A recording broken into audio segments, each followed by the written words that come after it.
Now at 6, this is Fox 61, Connecticut's news station. Good evening and thanks for joining us for the Fox 61 News at 6. I'm Brent Harden. And I'm Sarah Sanchez. The trial of Trooper Brian North has officially begun in Milford. Yeah, North is charged with manslaughter in the January 2020 death of Mubarak Suleiman, who the Inspector General says North shot and killed while on the job. Fox 61's Jolie LeBlanc has the very latest. This trial has been years in the making, with the family of Mubarak Suleiman consistently calling for justice for their loved one, all at the same time as Trooper Brian North shows up to court surrounded by his family and other members of law enforcement. What's your relationship with Mubarak Suleiman? I'm his mother. Oma Muhammad, the first person to take the stand in the trial of Trooper Brian North, with her son's mental health taking center stage. They diagnosed him with schizophrenia and bipolar. Mubarak's sister says the week he was killed in January of 2020, her brother was experiencing another episode. He was definitely experiencing like a mania. North's defense attorney, Frank Riccio, pointing out the invisible illness. You would have only known that he had or suffered from mental illness if you knew him personally or you had had prior occasions to talk to him and speak to him, correct? Correct. Deputy Chief State's Attorney, Inspector General Robert Devlin Jr. taking jurors back to January 15th, 2020.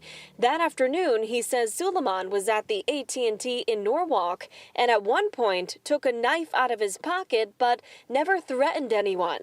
Then he says he got a ride to a nearby gas station where he eventually stole the car from the driver. I learned that it was purely a stolen car at that point. There was no crime of violence that they were aware of. After a brief chase, Norwalk police officers called the pursuit off, but somewhere in the mix, this message came over the radio to state troopers. Consider a felony stop here. Consider the carjacking now. Shortly after, police say Mubarak ended up in West Haven, crashing his car on Campbell Ave. That's when officials say Trooper North fired 7 shots into the driver's side window at close range, killing Mubarak. The defense referencing that decision by Norwalk police to call off the initial pursuit of Suleiman. This is, I think, a perfect example of a police officer having to make split-second decisions based upon the information you have at the time, correct? Oh, absolutely. You didn't make your decision to shoot your gun that day, or did you? Objection. Now, North has previously pled not guilty to the charges against him, and in terms of the length of this trial, the judge is predicting the evidentiary portion will take about a week and a half. We're in Milford. Julia LeBlanc, Fox 61, Connecticut's news station. Thank you, Julia. The state's new Wrongway driver detection system was put to the test over the weekend. Man tried to use an off-ramp in Windsor to get on I-91. He was arrested, but it could have been a lot worse. Fox 61's Matt Karen tells us about the state's efforts to make the roads safer. Well, the state police have come under criticism in recent years for not being as visible as they once were on Connecticut highways. Part of that is because at just 931 troopers, they are dealing with a recruitment crisis. Still, they vowed to step up enforcement to make the roads a safer place. Another day, another wrong-way driver. Wrong-way crashes have generally been rising since the pandemic. It's a public health crisis, what we're seeing on our roadways. Fox 61 obtained the incident report. Over the weekend, 24-year-old Ian Britt of Massachusetts arrested, charged with drunk and wrong-way driving after using the off-ramp to get on I-91 at exit 38 in Windsor. This is the first time that the system has activated and resulted in an arrest. According to the police report, Britt noticed the flashing lights. He attempted to self-correct, causing his vehicle to become stuck in the process. The detection system not only instantly alerts the driver, but also DOT and the state police. So far, 30 such detection systems have been installed in high-risk areas. High risk meaning, first and foremost, that they are near places that are serving alcohol. So ramps that are within a mile of bars, restaurants, hotels.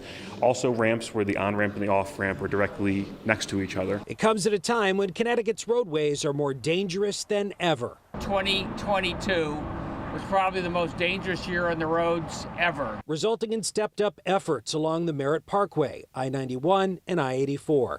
Additional patrols and enforcement saturation. By the numbers, Connecticut's crash crisis becomes clear. 50 fatalities in just 2 months. Deaths peaking in 2022 with 366, including 13 wrong-way crashes, resulting in 23 deaths. In 2023, a high-profile wrong-way crash claimed the life of Connecticut State Representative Quentin Williams. While just over a week ago, a wrong-way crash in West Haven, killing 4 young adults and injuring 2 others. We are doing all we can in the legislature to be responsive, to analyze this data, and to understand what is happening out there. In fact, state lawmakers say this session they'll be considering a proposal that would lower the legal blood alcohol limit from 0.08 to 0.05. They may also be revisiting some marijuana laws since there still is no test to determine if someone is driving high. State officials tell me that by the end of the year 2027, their goal is to have 236 of these wrong-way detection systems up and running at various locations across the state. Reporting in Windsor, Matt Caron, Fox 61, Connecticut's news station. All right, Matt, thank you. Waterbury police have made an arrest in connection to a fatal hit and run. Christine McWeeny is accused of hitting Christopher Coleman on Willow Street on Saturday. Police say she drove away from the scene. Coleman was taken to the hospital where he died from his injuries. State police are investigating a deadly overnight crash in Meriden. Officials say 27-year-old Charles Davenport of New Haven was driving down I-91 southbound when his car suddenly veered off the road and crashed into a tree stump. Davenport died from his injuries.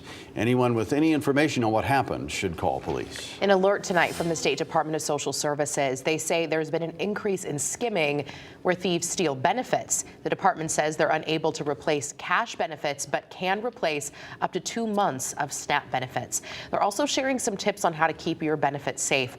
Avoid using an easy-to-guess PIN number. Make sure you keep that number a secret and check your account regularly for unauthorized charges. An update now on the case against Stone Academy. Attorney General William Tong says the state has secured a $5 million prejudgment remedy against the school.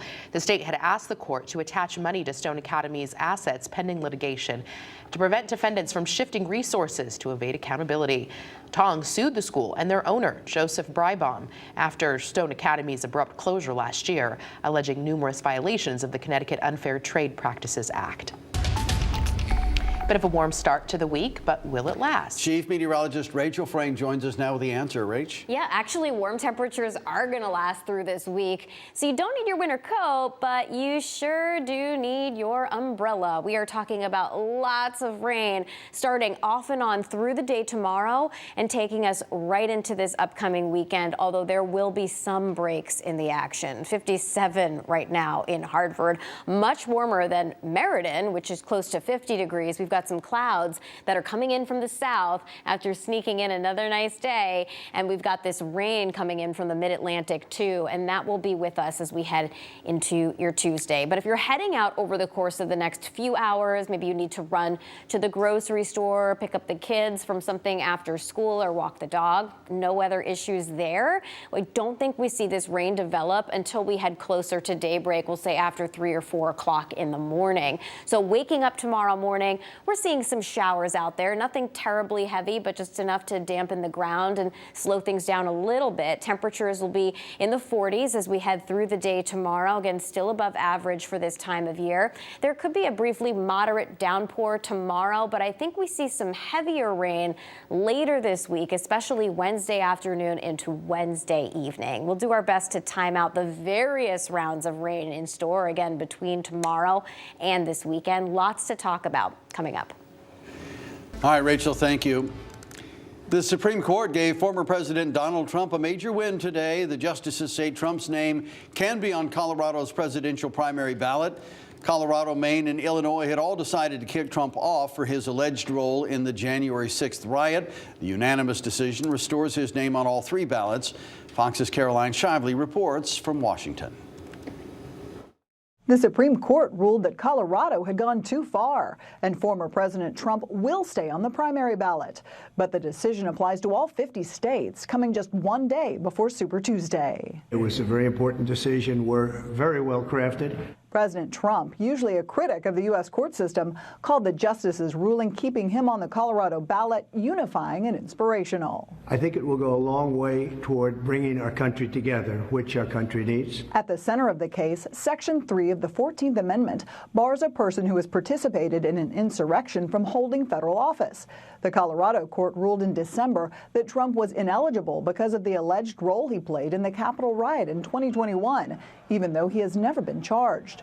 Reversing that decision, the U.S. Supreme Court held responsibility for enforcing Section 3 against federal office holders and candidates rests with Congress and not the states. The entire court spoke against it, all 9. The ruling not only reverses decisions in Colorado, Maine, and Illinois, it also stops efforts in 7 other states with similar court cases. If this was allowed to go forward, the decision to unilaterally remove the choice from the people, that it would create an untenable patchwork across the country. Mr. Trump faces much greater legal jeopardy next month when the justices will hear his argument that he cannot be prosecuted for efforts to overturn the 2020 election because he's covered by presidential immunity. In Washington, Caroline Shively, Fox News.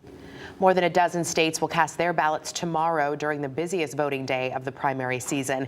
Nikki Haley secured her first victory of her presidential campaign this weekend, defeating Donald Trump in Washington, D.C. She gained 19 delegates, but she still stands miles behind Trump as they battle for that Republican nomination. Tomorrow is her last chance to prevent another Biden-Trump rematch when voters in 16 states head to the polls for Super Tuesday.